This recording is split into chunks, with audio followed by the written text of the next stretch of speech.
2026 is going to be an awesome year. We got some pretty cool stuff coming up. First off, we got Foundations of Recovery. This is our flagship program. We're starting it in January. This is for anyone, man, woman, or couple who wants to come and reclaim their heart from shame, trauma, and betrayal. We start off with an education on all sorts of principles, give you the common language. We feed you from a fire hose in terms of all things recovery. It is such a great start to recovery. And we get at the roots of things, Tyler. This isn't like any other program. Like, this is our healing journey in process, and Foundations is where we begin. If you look at the value that you're getting there to kick off a good recovery with all of the right education, all of the right language, and a team to get you started while also being directed by Brandon and myself through the whole process, what a deal. So if you're interested, if you're struggling, if you've been wanting to do something for a long time, jump into this. This only comes around every so often, and we would love to have you there. Click the link in the description to sign up for it. And to make it even sweeter, we're also including a raffle for a free pass to the Radiant Dawn retreat. Anyone who signs up for Foundations will be added to the raffle for that free Radiant Dawn pass. If you're a man and you sign up for Foundations, your name still gets entered, and you can give that pass away if you win it to any woman that you want to. So what you're saying, Tyler, is if you sign up and participate in Foundations, you could possibly go to Radiant Dawn for free? That's exactly what I'm saying, which is crazy because Foundations by itself is already an insane value. Man, I sound so salesy. But it actually is awesome. So come to Foundations. And even if you don't come to Foundations, sign up for Radiant Dawn. It's beyond therapy, the best healing experiences that you can have. Click the link below and come join us. How do I deal with my partner's denial? Welcome to the Real Talk Recovery Podcast with the Therapy Brothers. We're brothers, we're therapists, and we know recovery. Bring your stories, your questions, your successes with real recovery.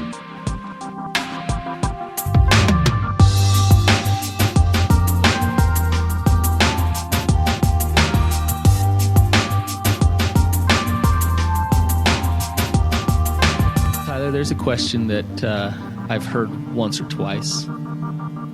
Or 1,000 times in the last Many year. Times, which is good news. We got a lot of answers, I think, and discussion to be had on this episode. So I think so too. This one's going to be interesting too, though, because it's coming from a different angle as well. Usually we get that from like a betrayed spouse or wife about their addicted partner, and it's actually coming from the other angle today too a little bit. So it'll be kind of an interesting discussion. But before we dive into the discussion, we have some really exciting news.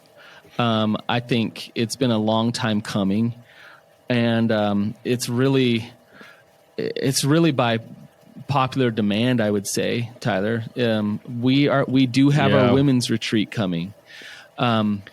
We finally have it scheduled. Yes.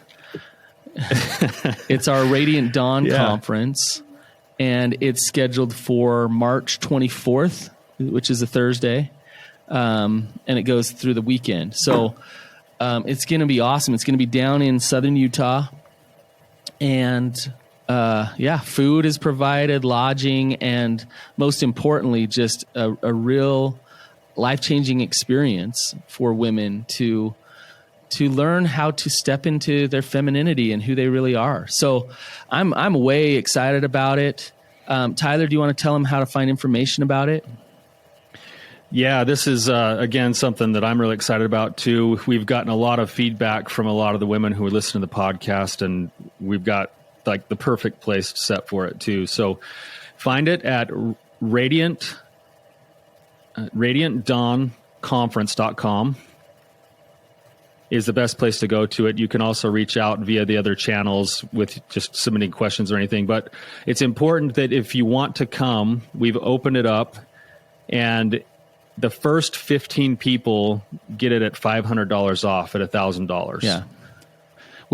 So the normal price is $1,500, but the first 15 people that sign up will be at $1,000. So food, lodging, and the retreat for 2.5 to 3 days, all for $1,000.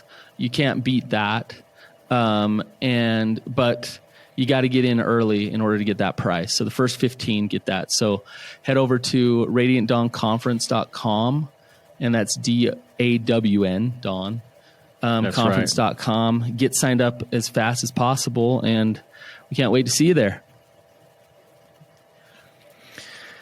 All right, Brandon, should we jump into this? All right, we got a great caller coming in. Rahul, this is your first time on the show, but you've been a long-time listener. Yes, that's right. Awesome. Why don't you just introduce yourself and just kind of share any of the background that you feel comfortable with and ask your question, and we'll go from there. Sure. Thank you. Hi, my name is Rahul. I'm living in San Antonio, Texas. So my background, I want to start with saying I am a sexaholic. I identify as that now, and I've been in recovery for that for 2.5 years. My wife initially discovered my acting out 4 years ago. It took me a little while to get into recovery, figure out that I needed it, but I got there eventually. And we can get into my background and my addiction to sex and lust if we want to, but it's been a lifelong addiction. Mm-hmm. It's probably pretty common. Where my question comes from, though, is about 2 years ago, so 6 months after I started recovery, my wife came to me and told me that she had kissed her friend, and she felt really good about that, and she wanted to have sex with him. And she was asking me for an open marriage so she could have sex with another guy. I said no initially. And after 3 weeks of talking about it and lots of what I would say is manipulation, I gave in and I agreed to it. It's a really difficult time in my life, and I leaned hard on my recovery program.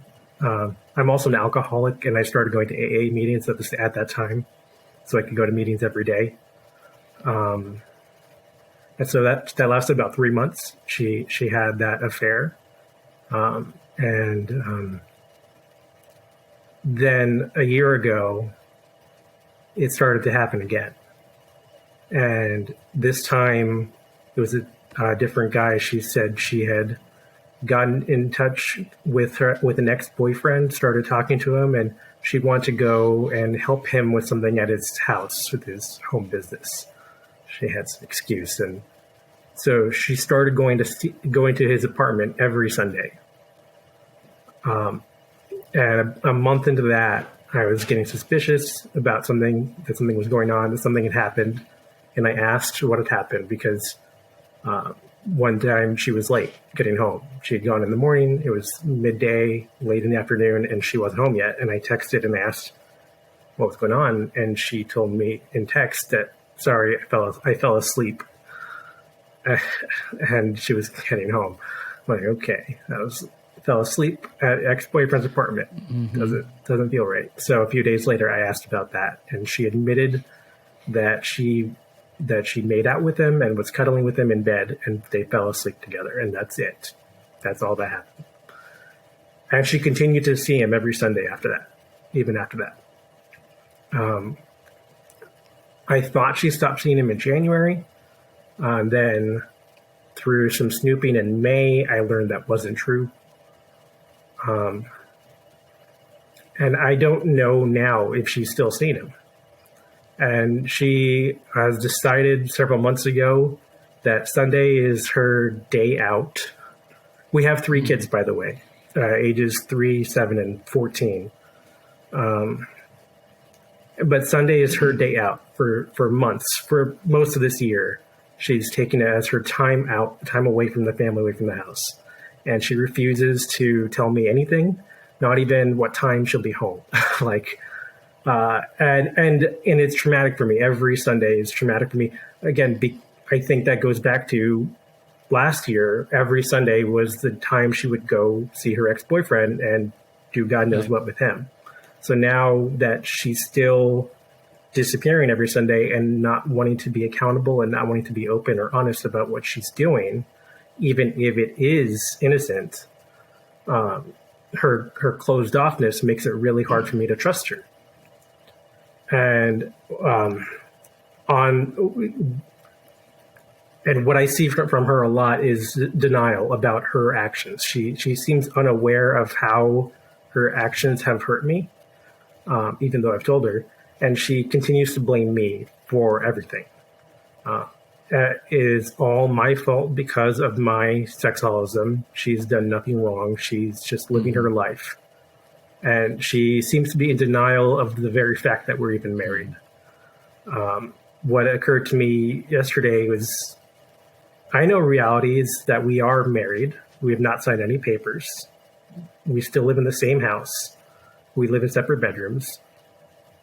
But it seems like she decided 2 years ago that we're not married. And she made that her reality. And that's what I'm having trouble dealing with now. The trust, I was gonna ask you about trust. And I've heard you guys talk about trust a lot. It comes with vulnerability and time. I forgot the equation you guys had. It was a great one. But honesty, empathy, and consistency over time. Honesty. Yeah. Honesty, and consistency, empathy, yeah. Vulnerability over time. Empathy. Yeah. Okay. But I'm not getting any vulnerability from her or any honesty. Right. So that's kind of or out any the empathy window. Toward your pain. Right. Yeah. Right. Exactly. Yeah, the opposite of the trust equation is very much prevalent in your relationship. Yes. So she continues to blame me for everything. She displays blaming, rationalizing. At the time when she was seeing her ex-boyfriend, she said that he was helping her learn how to communicate with me in our marriage. But that turned into her making out with him and God knows what else that she won't admit to. And justifications galore, and just and mostly it's the blame. It's been 4 years and she still wants to blame me for everything. So it sounds like you guys have been on quite a ride for the last couple of years. I could tell, for those who are listening, didn't get to see it, but there's definitely a lot of emotion in what you were sharing for you as well. And of course there is, and your question really is boiling down to, like, what is my next course of action, or how do I help things to try to go right here when there seems to be all of that blame and all of that denial, and basically what do I do? Is that kind of what you're asking? Yes. Yeah. I wonder, question back at you is, she's turning the tables. She's focusing on, your problems, your sexaholism, and what I'm gathering from you is that you're sick and tired of it. You don't trust her, and you're tired of getting blamed. My question is why are you taking it? That's a good question. I'm hoping things will change, things will get better. I'm working my recovery. This year I started going to S-Anon as well as SA and AA. So I go to 2 or 3 meetings a day. And I'm working with an S-Anon sponsor and working the steps. I'm finishing step 4. And I've asked my sponsor many times if I can go get divorced, like if I can just move on. And he's advised, you don't have to decide that today. Let's get through the steps. Let's give God time to work a miracle and see where you're at in a few months. So you've spoken to her about your pain. You've said, like, hey, this isn't okay with me. And she's discarded that, hasn't really heard it. And then at that point, when she continues to hide things, to not care about your feelings, and then what do you do? Well, that's where I'm at now. And it's been over the last few months where I've been able to set boundaries with her about things like that. And earlier this year, I told her, like, because she stayed, as far as I know, she's still friends with both of those guys. And so earlier this year, she was telling me a story about her ex-boyfriend, about time she was at his apartment. Nothing inappropriate in the story, but just that she brought him up really got on my nerves. And so after that, I set a boundary with her saying, if she mentions either of those guys again, I'm going to walk out of the room. I can't, it's too much pain for me. I'm just going to walk away. So I was able to set that boundary. And at the same time, I told her, like, I'm not going to stay in a non-monogamous marriage. Mm-hmm. And she took that, and I learned by snooping, which I shouldn't do, and I don't snoop anymore, but I learned that she took that as control, that I was telling her she can't be friends with them, who she can and can't be friends with. Mm-hmm. Okay, so Rahul, Yeah, I didn't answer your question. Yeah, you haven't. Okay, go ahead. Well, hang on. I want to hear Tyler's comment because I want to get back to that question. Sure. In a minute. Yes, I'm sorry. I got distracted. Well, I don't want to go away from the direction you're going too much, Brandon. But I'm wondering if there's something going on here that's making this more difficult, which is that oftentimes, if I understand this right, you're the one who basically was found out first with your addiction. And yes, and oftentimes when you're the one who was found out with the addiction, you do incur a lot of that like responsibility and even that blame for things. And eventually it turns into, over the course of a long haul of time, this idea that like, well, I've just got to pay penance the rest of my life. And so whatever she wants to do, I better allow it to happen because I'm the one who ruined it all in the first place. And it's almost like this shame-driven place that you're coming from. So that when things like what you're seeing now, this like blame that's coming back and this like justification for poor behaviors on her side, is it landing on a heart that believes that maybe that's just what you're supposed to do? A little bit. And it's certainly been that in the past. And my recovery is helping me to see that I'm not that guy. I am deserving of love and acceptance, and I want more and more. I want that, and so I've just been growing in that area. So, like I was saying about the boundaries, so it's been over the last few months that I've been able to set those boundaries and to be more clear about how I feel and what I want, in a way that is not trying to force her to do anything. That's taken a lot of growth for me to do. So it's only super recently, like a week ago, that I was able to kind of tell her, and I do it better over text message than face to face. But last Sunday she was going out, and I told her ahead of time, like when I saw she was getting ready, I said, I feel nervous knowing you're about to leave, and I would appreciate it if you let me know your plans for today. That's all I said, and she shot back at me saying, "It's none of my business. You're harassing me is the opposite of why I'm doing this." I'm like, okay. That set my heart on fire, like my blood boiling again.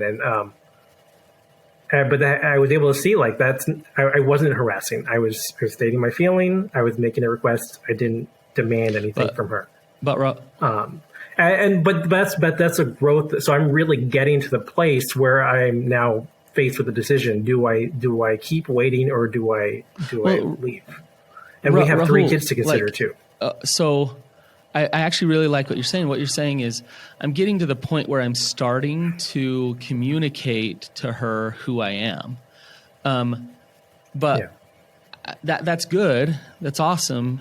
And it's almost like you've now turned into like, you bitch and moan to her about what you don't like, and then she's like, well, I'm gonna do whatever the heck I want anyways, and you're annoying, so knock it off. So and then she knows, like, okay, he's gonna kind of retreat back to his corner, and then I'll go have my fun Sunday and do who knows what. Right. Brandon, isn't that kind of how beginning boundaries often sound, though? Is it sounds like complaining and bitching and moaning because I'm now vocalizing my feelings. I'm just not following through on anything yet. Yeah. And so it's good work. It's good work to step into that and communicate that. And Tyler and Rahul, I want to say it's also you still showing up as a weak man in that relationship. And it's interesting that she's saying, well, your control is what's leading me to do all this behavior. And what I would say is that your weakness and lack of masculinity and lack of understanding of who you really are as a man, Rahul, is making her, and I don't want to blame you. That's not what I'm trying to do, but it's actually the opposite of what she's saying. And so that's where the rubber meets the road. When you go to her and you say, hey, I'd love to know your plans. And she says, it's none of your business. There's a boundary that's deep down in there. And it goes something like this.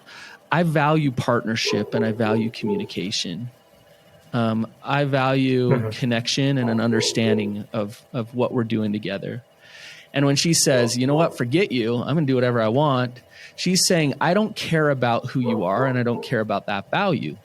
When she does that, then what? How do you respond?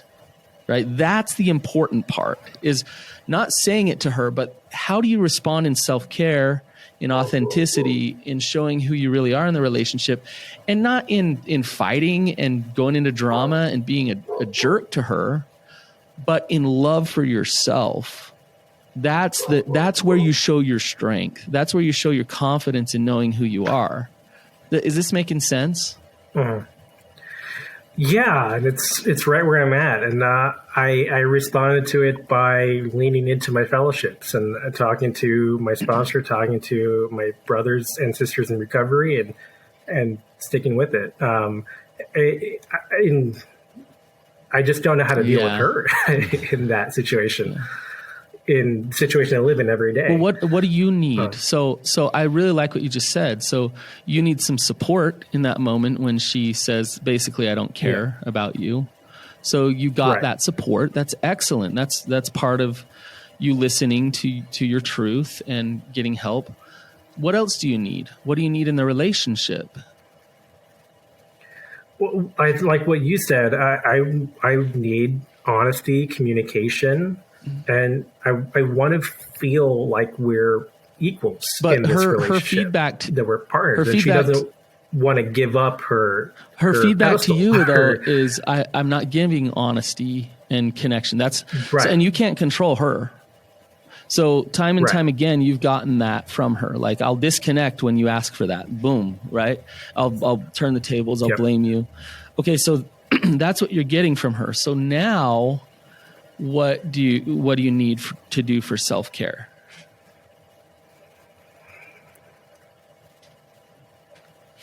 This is where you get stumped. I don't know. I tend to retreat, like you said. I detach and retreat, and at least I have a safe place to go, it being recovery. But I don't know how to be in this relationship with her. And I actually hear, Rahul, that you're kind of in this place where you're stepping into a new transition. Like, I don't think we should throw out the baby with the bathwater here. You are doing a lot of really good work here. You've got a team, you're working in recovery, you're practicing accountability. You're trying to consider the fact that you've got 3 children and a wife that you don't necessarily want that relationship to end. And I think that you're in the mode of even kind of being somewhere in the grieving process of realizing that your wife might be making choices that you don't have control over, and that that you're not going to be able to tolerate long term in staying where you're at. You're just not quite there yet, is what I'm hearing. Yeah. You're not quite there to making the decision to where Brandon's leading you. You know, Brandon's leading you to say, hey, look, I'm gonna speak for Brandon. He was trying to lead you into it. I'm just gonna say it straight up. He's saying, you're not respecting yourself. Like, you don't believe in yourself enough to hold the boundaries that are necessary, because we allow ourselves to be treated right up to the level we believe it's okay to be treated. Mm-hmm. Yes, this has to do with your self-worth. And I mean, me and Tyler are saying the same thing, but I'm going to say opposite of what he said. I think you are there yet. Like, you know what your truths are. You know you're being played. You know that you're not really in a relationship with her because she's not that open and she's not that connected to you. You know all those things, and what's stopping you from ultimately stepping into some really difficult boundaries is fear. It's fear of, like, gosh, where do I land? Like, if I end up divorced, what's that going to do to my kids? But what about me? Am I lovable? Am I okay? I mean, there's all kinds of fears that come. So it's easier to say, okay, like, I'll be mad at you for, and I mean, I don't know what's happening, but it sure seems like she's cheating on you on Sundays. I'll just say that. Like if you take all everything that you said, he knows that. He already knows that. So if you see that, and you know that's true, it's easier to hold resentment than to actually walk through the pain of the reality of the relationship that you're in, right? Yeah. I'm afraid to set that consequence. Really put a real consequence to the boundary, because I don't know what it can be short of, well, we need to take a step towards divorce. Why are you afraid?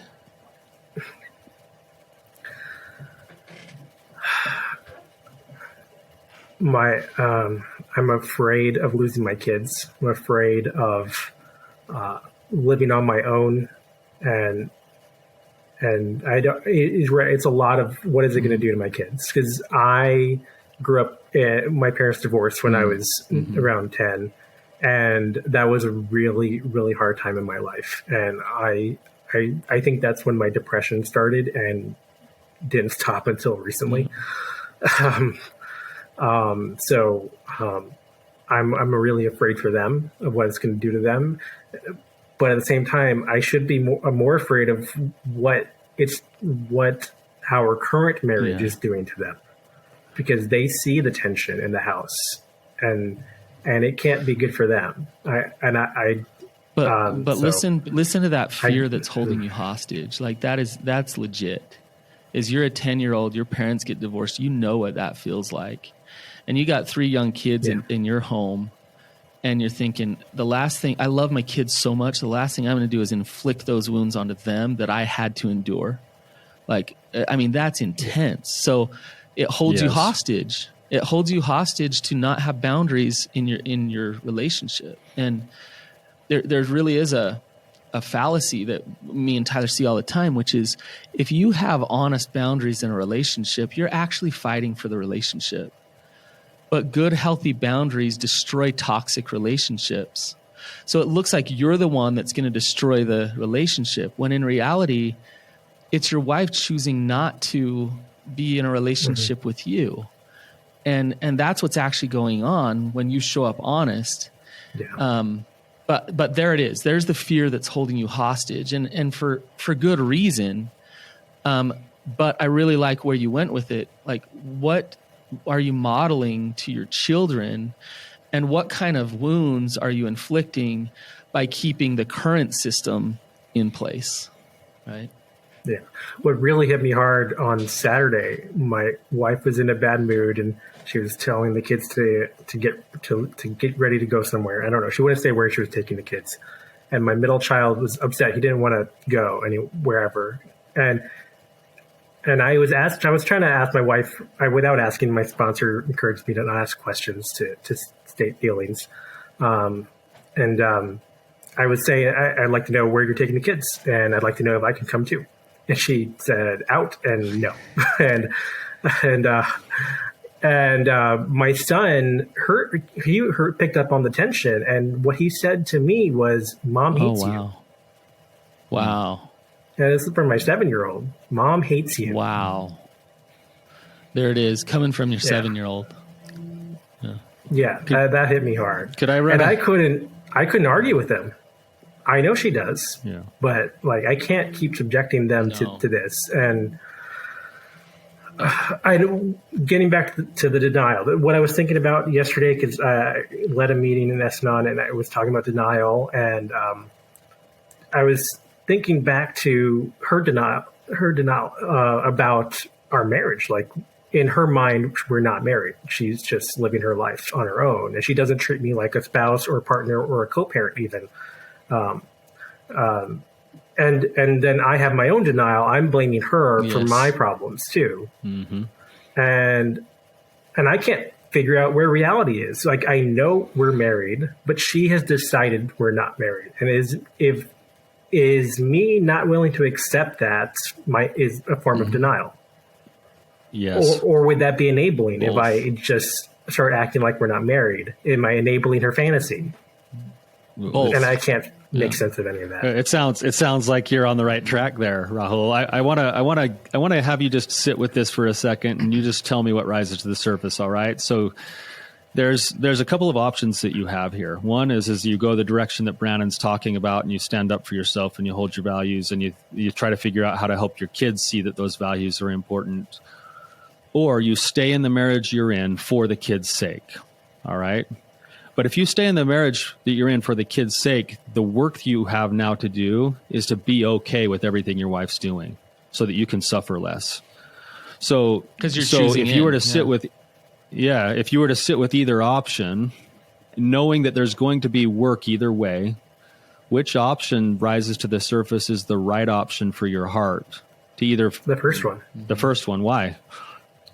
I can't be happy. I've been trying to do the second one for 2 years, and I can't be happy in that relationship. I am worthy of love and acceptance, and I want a partner in marriage, in life, who can love and accept me. Okay. So when those values aren't playing out in your marriage the way they do, and you've tried for 2 years to figure out how to be okay with it, and you're not, what's the impact of your ability to be a father to your children when you're living in that state?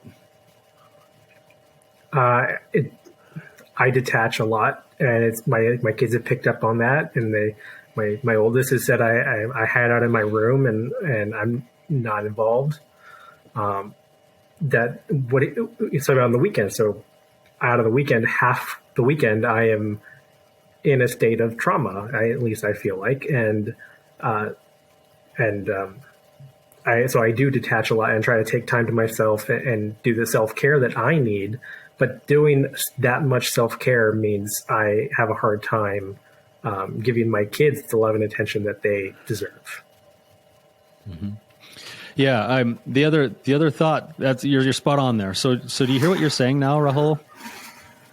Like you're starting, you're actually tapping into your own value system here a little bit. And you're pretty immediate with your response there. I want to just illustrate something that goes back to your question. Your question was, how do I deal with my partner's denial? And really what you're asking is, how do I help my partner break through their denial? And one of the best things that you can do to help your partner, if they're in denial, is to live according to your values, knowing that you can't guarantee the outcome. And when you're doing it according to your values, knowing you can't guarantee the outcome, you're offering an invitation into good health or a choice that's gonna eventually break the relationship. And either way, it's going to foster change, and you're going to keep your heart intact. So can I summarize what Tyler said, because it's really important. Sure. When you show up honest and boundaried and strong, you're actually loving and supporting her to reflect and look at herself. When you show up weak and take blame and don't have boundaries, you actually give her an opportunity to hide behind you, and so it's hard. We tell ourselves the opposite. When I keep the peace, when I don't get divorced, then I'm doing the right thing. I'm helping everybody, and it's actually not true. I read a book over. Oh, go ahead, please. Can I just share a personal story on this principle here? When my recovery started with D-Day and everything, it was pretty rough. And one of the best gifts my wife ever did was she basically said, "I don't tolerate this." She actually packed up the kids. She left, and she was gone for a while. And when she came back, she came into the house, she put her hands on my face, she looked me in the eye, and she said, "Tyler, I believe that you're the kind of man that I wanted to marry. I believe you're a good man, but I'm not going to be able to stay if you choose to do this, this, and this." And she had already put her money where her mouth was, because she had shown, hey, I'm not going to put up with this. And she went and got grounded. And then she came back, and then she laid out exactly what she was planning on doing and what she wanted. And that was an invitation for me to go, oh, I want to be that guy too. Like, I'm going to go work on being that guy too. And in our case, it helped invite the change. If I would have stayed in the same place that I was, then we likely wouldn't be married today, because my wife had such a deep internal sense of, like what she was willing to do and not do in a relationship. And I applaud her for that. It was like the biggest gift she ever gave me. But Tyler, if you would have said, well, I know you don't want a divorce, and I'm going to keep doing these behaviors because that's what I want to do. So I'm going to keep doing these behaviors, and I'll call your bluff. I know you don't want a divorce. Okay. And so then let's say that she is strong in her boundaries, and she ends up divorcing you because you're saying, I don't care about your truths.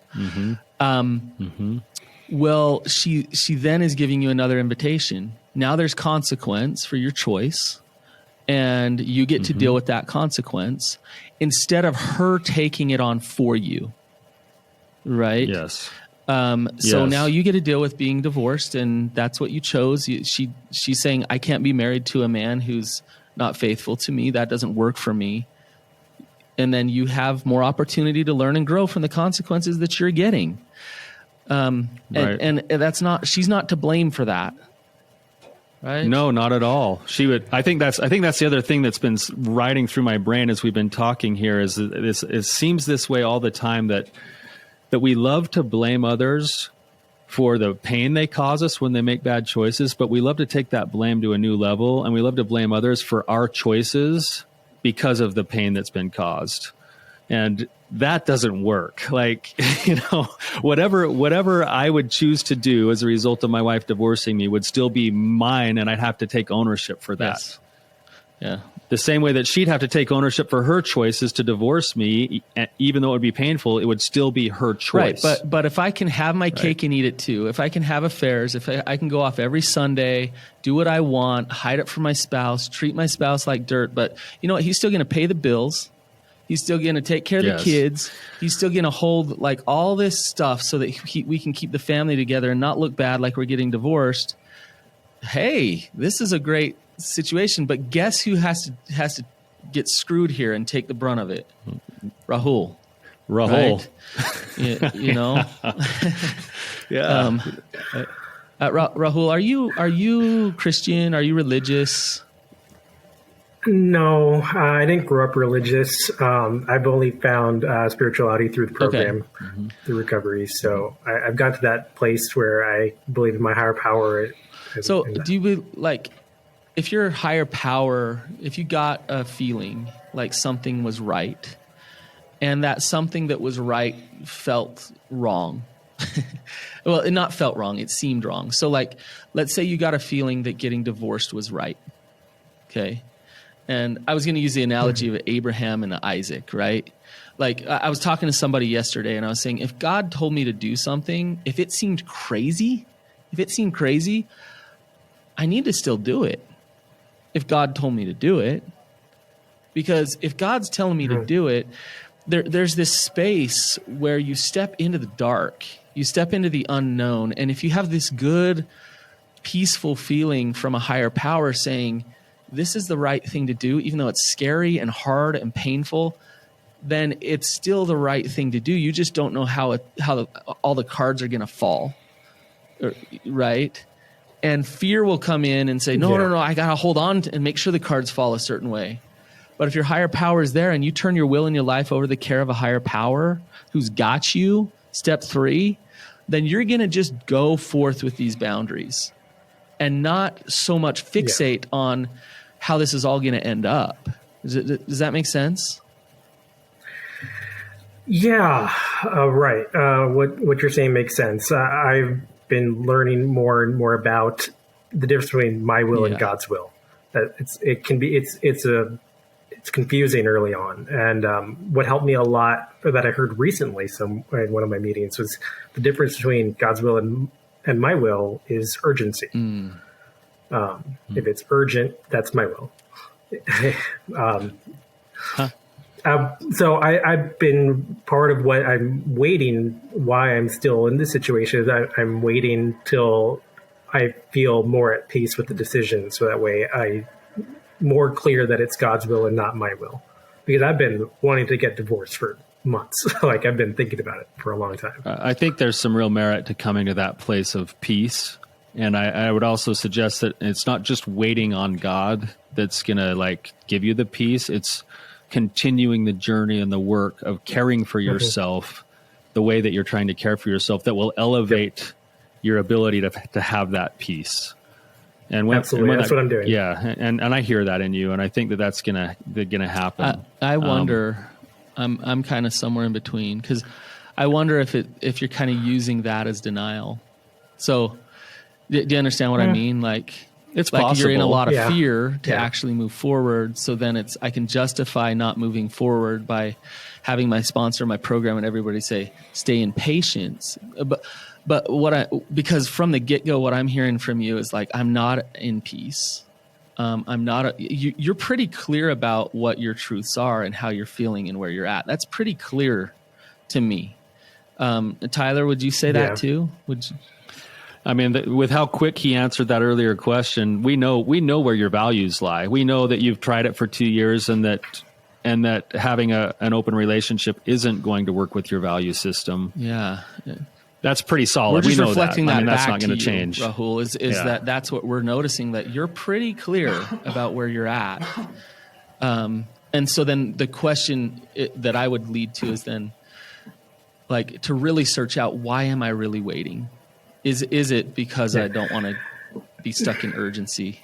Part of it is I did set some boundaries with my wife, and I got a little more specific with her earlier this year. And I said, well, I don't know if it's more specific, but I said, if I see anything that looks like an inappropriate relationship is going on, then one of us needs to move out of the house. And ever since then, she's been super secretive about everything she does. But hang on here. If I see anything that it seems like an inappropriate, so she slept with other men, and she leaves on Sundays and doesn't tell you where she goes at all. Is that inappropriate? That seems like you're right. Yeah. It seems like something that is very much showing. See, a little bit of denial on my part, maybe, but I'm trying to see the benefit. Maybe she's detaching and just doing something by herself. I really don't know. Oh, come on. Like, we know what's happening here, man. Like, inside of a relationship, why would it not be okay? Like, even for safety purposes, if you actually had a relationship, to say, hey, I'm doing my Sunday self-care, and I'm going to be in this general vicinity, because if something goes wrong, you can come find me. I'll be up in the mountains, or I'll be doing this, or I'll be doing that. Like, to have it be that's what I did. To have it be that secretive, especially right after you went to her and talked to her and said, hey, I'm not really comfortable with you going to hang out with your old boyfriend that you've already been going to every Sunday. And admitting physical contact with, right? Come on, it doesn't work. Yeah. Like, this is one of those things where it's like, you don't have to have the facts to know the truth. Yeah. Like, your gut, your heart already knows what's going on. And this is where Brandon might getting it a little right here, is that you kind of know, but it's convenient for both of you to not know. So you can blame her because you can complain about her because she's not being honest, but you don't really know if she's having an affair or not. And then she can complain about you being whiny and complaining. And so she can justify staying secretive. And both of you guys, I guess, are getting part of what you want, which is to stay stagnant. Yeah. Yeah, and again, I go back to stories I heard from my sponsor, other people, that God makes it clear when you need to act. And heard some stories about, they were in this kind of situation for a while, and then somebody saw a text message on the phone or something like that, that made it clear that what was going on. So I still feel like I'm in this limbo where it's not. Yes, it is suspicious. My wife's behavior is suspicious, but it's not clear. And you're right. And I could act on the suspicion, I guess what me and Tyler are saying is, it seems a bit more clear than what you're willing to acknowledge, right? In that, and we could lay out the facts again. Yeah. I'm not saying to act on the suspicion. I'm saying to act on the gut feeling and the principle. Like, there's real principle here. That's like, you live in a marriage where you don't even talk to each other about where you're going. Like, come on, like that can take action without needing to have the flame. There's plenty of smoke. The principles are there. I can set boundaries according to those principles. I don't have to wait for the big thing to blow up. You're living in a marriage where she's spewing hate That's at true. you, and your 7-year-old saying mom hates you because she the evidence doesn't need to be a text message from another guy saying. The evidence can be exactly how she treated you that day in that moment when she disconnected and said, "Butt out of my life." And that's a principle of being treated with respect inside of a relationship. Yeah. But you said, urgency might be coming from you, and I would ask you to kind of look at this. I believe that our higher power speaks from a place of peace and love. So, like, if it's a really hard decision, I'm going to feel peace about it, moving forward with it. I believe the adversary speaks from a place of fear, and so when fear enters in, it can get us to do things and justify things and make certain decisions out of fear.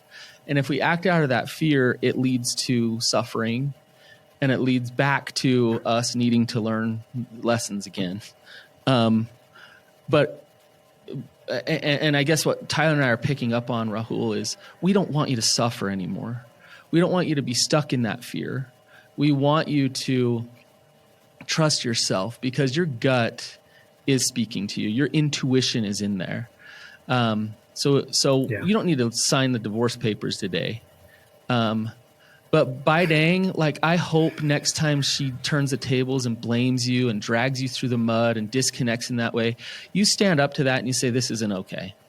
And I'm going to move it. I'm going to leave for the night. I'm going to actually follow through with, this isn't working for me. And so, how you feeling, Rahul, as we're kind of talking to you here? You're telling me a lot of truth, and I hear a lot of good advice. Sticking to my values and sharing with you guys has helped me see my values more clearly. I appreciate that. And I guess the next thing that's kind of I need to think about is I think of boundaries as having consequences. So if I were to have a boundary about the respect in a relationship and communication, then what's the consequence that I can use when she violates the boundary?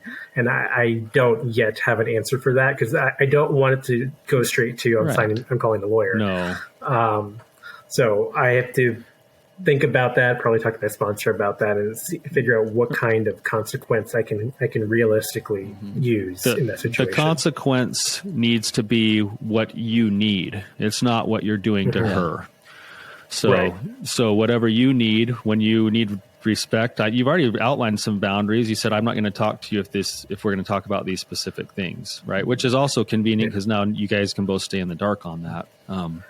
True. But it's what you're going to do to protect your heart. That's the thing that is the consequence, and people get that wrong all the time. And then the byproduct is that when you do that, she'll say things like you're controlling or you're doing this or that. That's not why you're doing what you're doing. That's what she happens to interpret, and she gets a chance to make some choices again. Yeah. Rahul, we got to wrap up, but I want to say to you before we go, Tyler and I think we're both empaths. We're very empathetic, and that sounds a little arrogant to say that, but it's true. And the truth is I feel like we can kind of feel other people's souls a little bit and know who they are and see through all of the shame and all of the crap. You saying you're an alcoholic and a sex addict, and you've beat yourself up for a long time, and your self-worth has just been beaten down and over and over again. And the reason why we're getting fired up today is, Tyler, you want to tell him why we're getting fired up? Yeah, exactly. I've been having this feeling for like the last 15 minutes. It's funny you'd say this, Brandon, is that I see a guy who's been kicked around and probably kicked himself around and made a whole bunch of mistakes in his life. And now he's showing up. And what I see is a wholehearted man striving the best to be the best man he can be, who has a heart that's full of love and a heart that's full of passion. And the only thing that's stopping him from stepping into that next phase of life is true acceptance of that fact. Like right now, that's who you are, Rahul. That's who you are today. Yeah. That's what we see. So. Okay. Rahul, thank you for coming on the show. We really appreciate you being vulnerable, for sharing. We hope that you found it helpful. For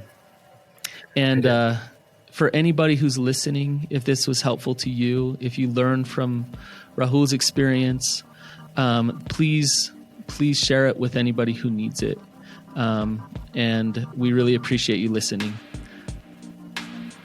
Thanks, guys. Thank you.